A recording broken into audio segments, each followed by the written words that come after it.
Hello students, तो हम वापस आ गए हैं मैकेनिकल प्रॉपर्टीज ऑफ सॉलिड के लेक्चर नंबर 6 में। तो आज का जो हमारा टॉपिक रहेगा वो है elastic potential energy stored in a stretched wire. तो इलास्टिक पोटेंशियल एनर्जी किसी भी वायर को अगर आप स्ट्रेच करते हो तो स्ट्रेच करने पर उसके अंदर एक पोटेंशियल एनर्जी शो होती है। वो पोटेंशियल एनर्जी होती है इलास्टिक पोटेंशियल एनर्जी। और साथ में हम ये भी देखेंगे कि इस पोटेंशियल एनर्जी का मतलब क्या है, आप ग्राफ से इसको कैसे समझ सकते हो। पहले तो जस्ट एक इंट्रोडक्शन दूंगा मैं, उसके बाद हम इसकी डेरिवेशन को सॉल्व करेंगे। तो जैसे आपको स्क्रीन पे सामने आपके ग्राफ शो हो रहा है, सेम ऐसा ग्राफ ही हम अपने फर्स्ट इंट्रोडक्शन लेक्चर में पढ़ चुके थे। तो ये ग्राफ जो है आपके पास ये होगा पोटेंशियल एनर्जी U और इंटर एटॉमिक डिस्टेंस R के बीच में। तो आपको पता है कि हमारे पास यहाँ पे एक R0 डिस्टेंस होता है। ये जो R0 डिस्टेंस होता है, यहाँ पे आपका कोई भी जो सिस्टम है या कोई भी जो आपका मटेरियल है उसके अंदर के मॉलिक्यूल्स जो हैं वो स्टेबल होते हैं, मतलब इक्विलिब्रियम कंडीशन में होते हैं। ठीक है, तो ये वो R0 वाली कंडीशन थी। और यहाँ पे आपकी जो पोटेंशियल एनर्जी होती है वो क्या होती है, मिनिमम होती है। सेम अगर आप यहां से कोई दो डिस्टेंस ले लो, जैसे मान लो R1 या R2 डिस्टेंस आप यहां से ले लो, तो इसका मतलब क्या होगा कि अगर आप इंटर एटॉमिक डिस्टेंस को चेंज कर रहे हो, जैसे हमने एक स्प्रिंग मॉडल बनाया था, स्प्रिंग मॉडल में जैसे आप इंटर एटॉमिक डिस्टेंस को चेंज कर रहे हो, कैसे चेंज कर सकते हो। आपके पास कोई बॉडी है, आप उसे स्ट्रेच करो तो आपका डिस्टेंस बढ़ जाएगा, आप उसे कंप्रेस करो तो उसका इंटर एटॉमिक डिस्टेंस कम हो जाएगा। तो चाहे दोनों में से कोई भी केस हो, आपको इतनी बात पता है कि यहां पे पोटेंशियल एनर्जी मिनिमम होती है। और अगर आप थोड़ा सा डिस्टेंस बढ़ाओगे, मतलब अगर आप उसे स्ट्रेच करोगे तो डिस्टेंस अगर बढ़ेगा इस तरफ को तो मान लो वो R1 है, अगर डिस्टेंस घटेगा तो मान लो R2 है। इसको और अच्छे से समझने के लिए आप मेरा फर्स्ट लेक्चर इंट्रोडक्शन जो है इस सीरीज का वो देख सकते हो, तो उसके बाद ही आपको ये चीज़ क्लियर होगी। तो डिस्टेंस बढ़ेगा और घटेगा, आपकी मर्जी है, स्ट्रेच या कॉम्प्रेस कुछ भी कर सकते हो। लेकिन एक बात क्लियर है कि यहां पे पोटेंशियल एनर्जी बढ़ेगी और यहां पे भी पोटेंशियल एनर्जी कुछ बढ़ेगी। मतलब यहां पे जो U आएगा और यहां पे जो U की वैल्यू आएगी वो कुछ ना कुछ इंक्रीज होगा पोटेंशियल एनर्जी के अंदर। तो हम ये कह सकते हैं कि यहां पे स्ट्रेच या कॉम्प्रेस करने में, फॉर एग्जाम्पल अगर मैंने उस चीज को स्ट्रेच किया तो ये जो डिफरेंस आया है, मतलब पोटेंशियल एनर्जी के बीच में कुछ डिफरेंस आया है। मान लो ये मेरे पास पोटेंशियल एनर्जी ज्यादा वाली है तो मैंने इसको U मान लिया, माइनस U मिनिमम, मिनिमम कहाँ है इसके बीच में, तो ये हमारे पास जो है इसके डिफरेंस जो है पोटेंशियल एनर्जी का यहां से आ गया। यही जो पोटेंशियल एनर्जी का डिफरेंस आपके पास आता है, ये जो पोटेंशियल एनर्जी का डिफरेंस आपके पास आता है किसी भी चीज को स्ट्रेच या कंप्रेस करने से, किसी भी चीज को स्ट्रेच या कंप्रेस करने से जो डिफरेंस आता है, वही एनर्जी का जो डिफरेंस है या वही पोटेंशियल एनर्जी का जो डिफरेंस है, that is stored as elastic potential energy, that is stored as the elastic potential energy।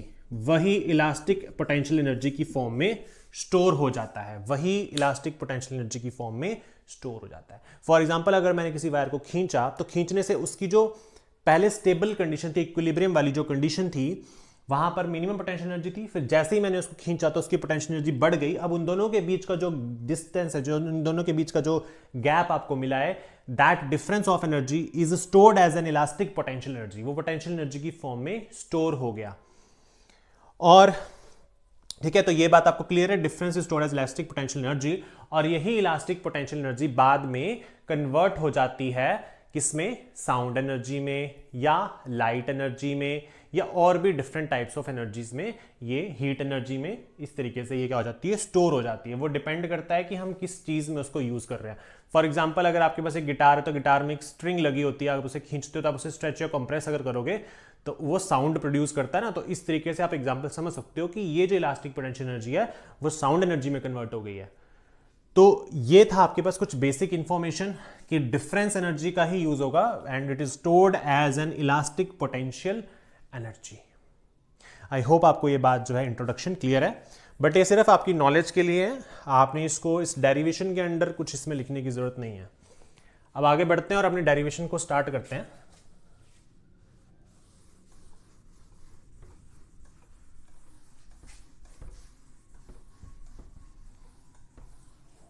तो देखिए, डेरिवेशन को करने से पहले हम क्या करेंगे, हम मानेंगे कि consider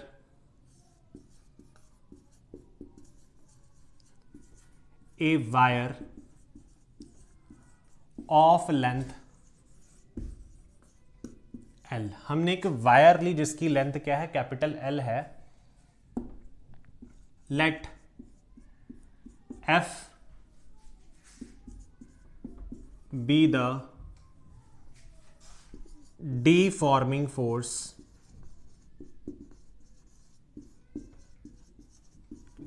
applied on the area of cross section of wire।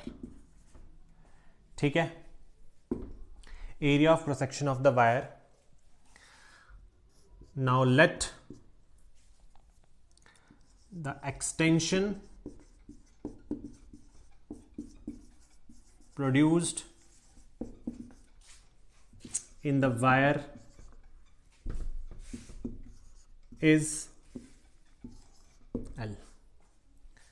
मान लो कि हमारे पास क्या है, एक वायर है जिसकी लेंथ L है और हमने उस पर कोई डीफॉर्मिंग फोर्स लगाई है जो उसके किसी एक एरिया ऑफ क्रॉस सेक्शन पे हमने लगाई, और वहां से उस वायर के अंदर कुछ एक्सटेंशन आई है, जैसे वो मान लो L है, स्मॉल L हमने यहां से ले लिया उसको। ठीक है, तो सबसे पहले हम डायग्राम बनाते हैं इसकी। ये मेरे पास मान लो एक वायर है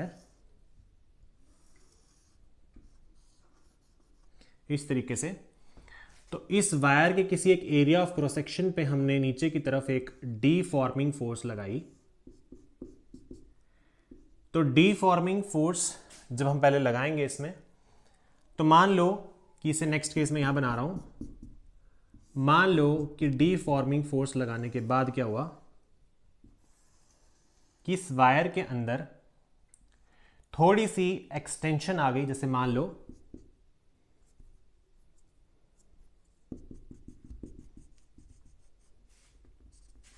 यहां से इसके अंदर एक्सटेंशन जो पहले आई वो मान लो x आ गई।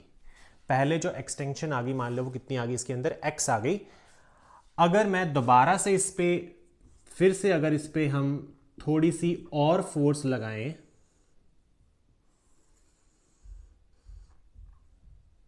तो मान लो कि इसके अंदर dx जो है वो एक्सटेंशन आई।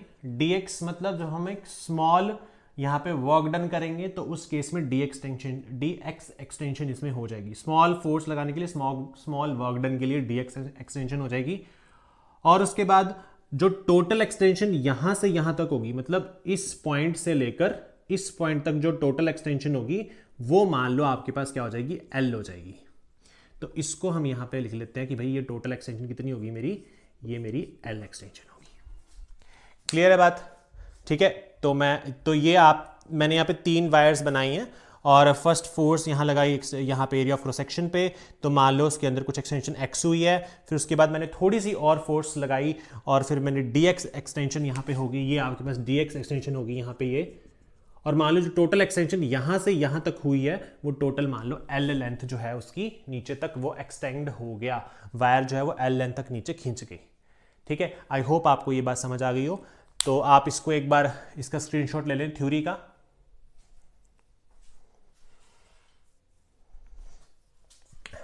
ठीक है, तो इस चीज को हमने ऐसे क्यों लिया है, हम मतलब यहाँ पे x जो नीचे को ले रहे हैं एक्सटेंशन, फिर dx ले रहे हैं, फिर टोटल लेंथ ले रहे हैं, क्योंकि हमें यहाँ पे वर्क डन निकालना है।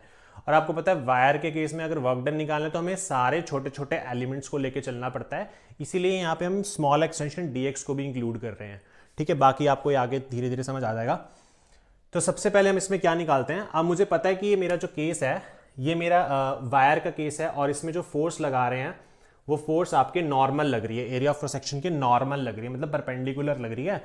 तो इस केस में आप कौन सा मॉड्यूलस यूज करोगे, तो आप यूज करोगे Young's modulus of elasticity. So हम लिख सकते हैं कि वी नो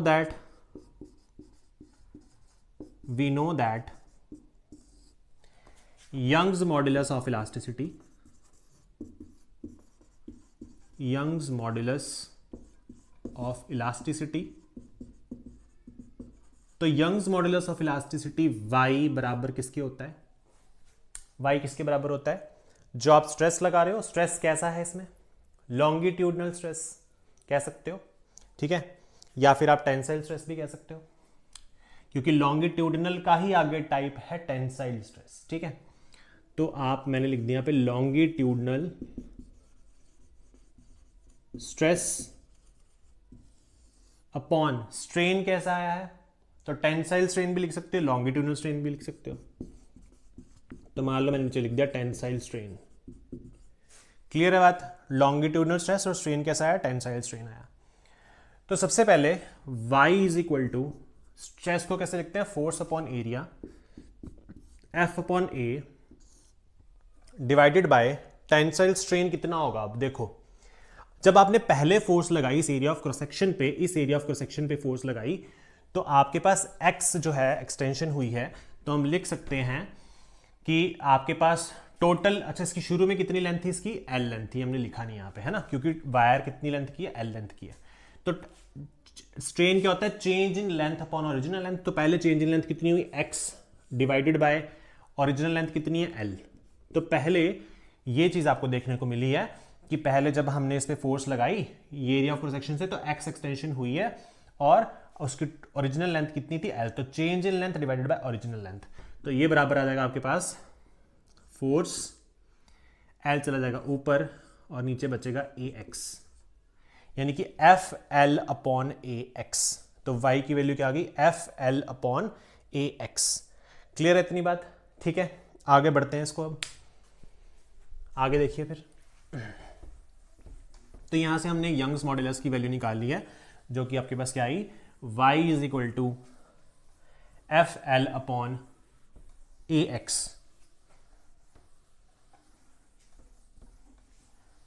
आगे चलते हैं फिर, देखिए अब यहां से जो हमारे पास वैल्यू आई है y की, उसको हमने लिख लिया। नाउ लेट कि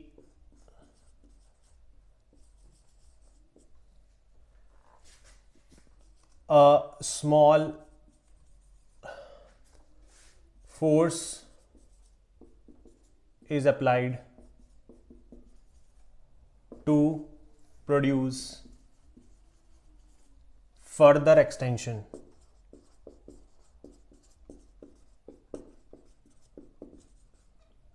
dx। मान लो मैंने थोड़ी सी फोर्स और अप्लाई करके एक स्मॉल, यहां पे फर्दर स्मॉल एक्सटेंशन प्रोड्यूस करवाई dx, और फोर्स हमने लगानी है यहां पे, ठीक है। दोबारा फोर्स लगाएंगे और दोबारा से एक्सटेंशन प्रोड्यूस होगी, जो कि क्या होगी? dx एक्सटेंशन होगी, बहुत ही छोटी एक्सटेंशन होगी। अब एक चीज तो इंपॉर्टेंट बात ये भी कि जो यह फोर्स आप लगा रहे हो, ये फोर्स किस नेचर की होगी, कैसी फोर्स होगी ये? तो दिस फोर्स, क्या ये एक कांस्टेंट फोर्स है या एक वेरिएबल फोर्स है? तो आंसर इज ये एक वेरिएबल फोर्स है। कैसी फोर्स है ये? वेरिएबल फोर्स है। क्यों वेरिएबल फोर्स? इसलिए भी है क्योंकि हम इसको आगे सॉल्व कैसे करेंगे? हम इसको इंटीग्रेशन से सॉल्व करेंगे। तो जब भी कोई वेरिएबल क्वांटिटीज आती हैं, आप उसको कैसे सॉल्व करते हो? इंटीग्रेशन मेथड से सॉल्व करते हो। इसलिए हमने यहाँ पे इसको कैसे लिया हुआ है? इसको हमने क्या माना कि आपकी जो F है वो एक वेरिएबल फोर्स है, ठीक है, मतलब वो चेंज हो रही है। तो let a small force is also applied to produce the further extension dx। तो अब हम इसको कैसे लिख सकते हैं कि इसके लिए जो आपके पास स्मॉल वर्क डन आएगा वो कैसे लिखेंगे? नाउ स्मॉल वर्क डन, तो इसके लिए वर्क डन कैलकुलेट करेंगे, ठीक है। तो स्मॉल वर्क डन क्या आएगा आपके पास? dw f dx, यही लिखते हैं, क्योंकि फोर्स, एक और फोर्स लगाने पर, थोड़ी सी और फोर्स लगाने पर एक्सटेंशन dx हुई है, तो वर्क डन कैलकुलेट कर सकते हैं। And you know that the work done is always stored as a potential energy.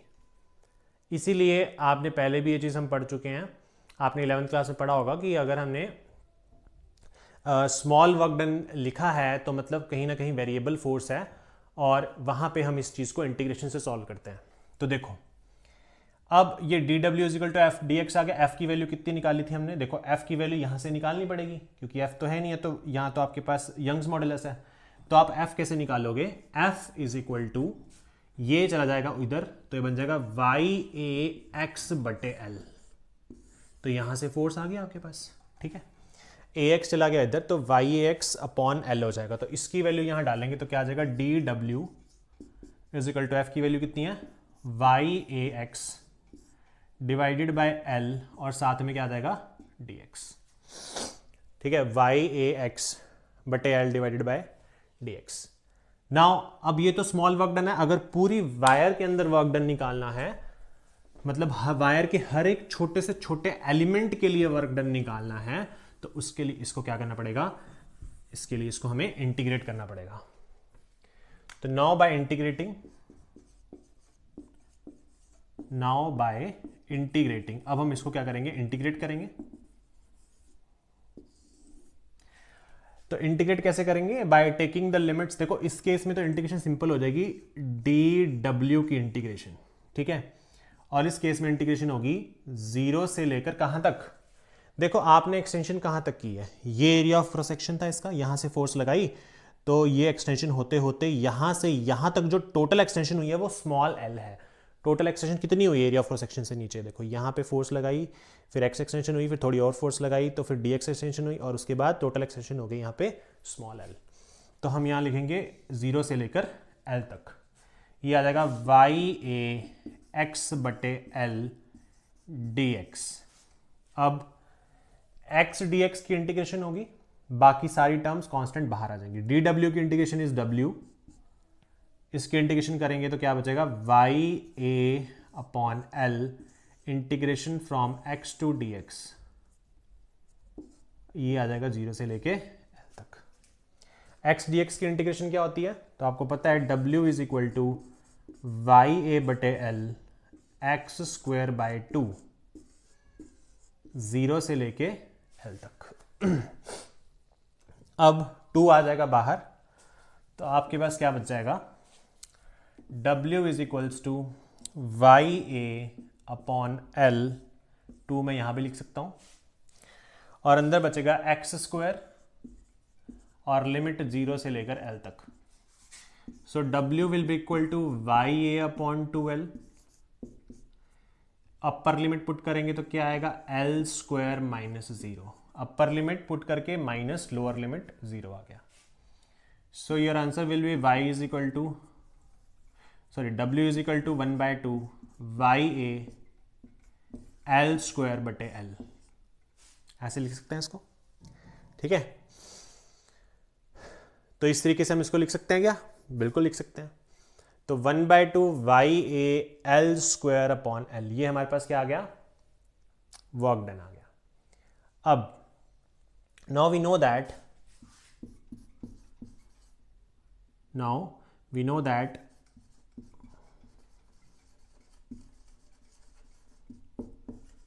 work done is always stored as the potential energy. Work done is always stored as the potential energy. तो अब हम इसको कैसे लिख सकते हैं, work done is always stored as a potential energy. Work done जो है वो पोटेंशियल एनर्जी की फॉर्म में स्टोर होता है। तो हम क्या कर सकते हैं, यहां से W को U के बराबर लिख सकते हैं, which is equal to 1/2 YA/L²/L, YA/L², और नीचे क्या आ जाएगा, L आ जाएगा। अब अगर मुझे यहां से potential energy per unit volume निकालनी पड़े तो क्या करेंगे, देखो इसके आगे potential energy per unit volume निकालनी है आपको, ठीक है। पर यूनिट वॉल्यूम के हिसाब से आपको लिखना पड़ेगा, तो आप बोलोगे potential energy per unit volume, या इसको आप बोल सकते हो इलास्टिक एनर्जी डेंसिटी, ठीक है। इसको आप इलास्टिक एनर्जी डेंसिटी को हम UD भी लिख सकते हैं, क्या लिख सकते हैं इसको, UD, potential energy per unit volume या इलास्टिक एनर्जी डेंसिटी को UD से लिखेंगे, और इसमें क्या करते हैं, इस पूरी टर्म को वॉल्यूम से डिवाइड कर देते हैं। Potential energy per unit volume है तो वॉल्यूम से डिवाइड करेंगे, ठीक है, क्लियर है बात। तो क्या आ जाएगा भाई, U D is equal to 1/2 Y A L square बटे एल इंटू 1 अपॉन वॉल्यूम को लिखेंगे एरिया इंटू लेंथ। वॉल्यूम को क्या लिखेंगे? Area into length. तो देखो वॉल्यूम एरिया इंटू लेंथ हो सकता है, बिल्कुल हो सकता है भाई। तो potential energy per unit volume अगर मुझे चाहिए तो मैं इस पूरी टर्म पोटेंशियल एनर्जी को वॉल्यूम से डिवाइड किया, वॉल्यूम आ गया ये। अच्छा, डिवाइड नीचे जाएंगे तो ये इधर आ जाएगी टर्म, ठीक है। तो देखो एल से ए से कट गया, तो क्या बचा? U D is equals to 1/2 Y L square upon L square. अब इसको कैसे लिख सकते हैं? U D 1/2 into Y into L upon L का होल स्क्वायर। अब क्वेश्चन है कि भाई एल अपॉन एल क्या है? एल होता है चेंज इन लेंथ और L is the original length. तो change in length upon original length क्या होता है आपके पास? स्ट्रेन। क्या होता है आपके पास? स्ट्रेन। तो यहां से एक फॉर्मूला बनेगा, U D is equals to 1/2 into Y into strain का square. U D is equal to 1/2 into Y into strain का square. Y is your Young's modulus, ठीक है। तो एक तो ये रिजल्ट आ गया आपके सामने, ठीक है। तो हमने क्या किया? वॉल्यूम से उसको डिवाइड कर दिया, ठीक है। तो सबसे पहले तो आपने ये चीज याद रखनी है कि हमने इलास्टिक पोटेंशियल एनर्जी जो होती है उसको हम लिखते क्या है, ठीक है ना। इलास्टिक पोटेंशियल एनर्जी जो है उसको हम लिखते क्या है? तो हम लिखते हैं उसको यू डी और डिवाइड कर देते हैं उसको किससे? वॉल्यूम से डिवाइड कर देते हैं, ठीक है। डिवाइड किससे कर देते हैं उसको? वॉल्यूम से डिवाइड कर देते हैं। आप एक बार इस चीज का डेरिवेशन का स्क्रीनशॉट यहां से ले सकते हैं। तो चलिए अब इसको आगे सॉल्व करते हैं। तो u D is equal to 1/2 Y into strain का स्क्वायर है, तो आप इसको और कैसे लिख सकते हो? U D is equals to, अब मुझे पता है यंग्स मॉड्यूलस क्या होता है? स्ट्रेस बटे स्ट्रेन। स्ट्रेस बटे स्ट्रेन इंटू स्ट्रेन का स्क्वायर। तो एक स्ट्रेन से एक स्ट्रेन कट गया, तो you will get u D is equal to 1/2 into stress into strain. So this is the second result that you have to remember. ये दूसरा result 1/2 into stress into strain, ये है elastic potential energy जो कि store होती है आपके पास, ठीक है। सो ये वाला फॉर्मूला और ये वाला फॉर्मूला, दोनों फॉर्मूलेज आपने यहां से जो है वो लर्न कर लेने हैं। तो आप इसका भी एक स्क्रीनशॉट ले सकते हैं यहां से, जो मैंने यहां पे लिखा है, इसको नोट कर लेना एक बार। तो स्टूडेंट्स, ये था आपके बोर्ड के लिए वेरी वेरी इंपॉर्टेंट डेरिवेशन, जो कि है elastic potential energy stored in a stretched wire. तो हमने पहले उसको समझा और उसके बाद इसकी डेरिवेशन सॉल्व की। आई होप आपको ये डेरिवेशन समझ आ गई होगी। एक बात यहाँ पे ज़रूर याद रखना कि हम potential energy per unit volume निकालेंगे, तो उसको वॉल्यूम से नीचे डिवाइड करेंगे तो एल इस तरफ आ जाएगा और आपका आंसर आएगा 1/2 इंटू स्ट्रेस इंटू स्ट्रेन। किसी भी चीज़ में लगने वाली वेरिएबल फोर्स जब भी होती है तो हम उसमें dx से एक छोटा सा एलिमेंट कट करते हैं और उसके बाद उसको पूरी वायर के हर एक एलिमेंट के लिए वहाँ पे पोटेंशियल एनर्जी निकालने के लिए हम उसको इंटीग्रेट करते हैं और उसमें लिमिट का हम यूज़ करते हैं। तो आई होप आपको ये लेक्चर समझ आ गया होगा।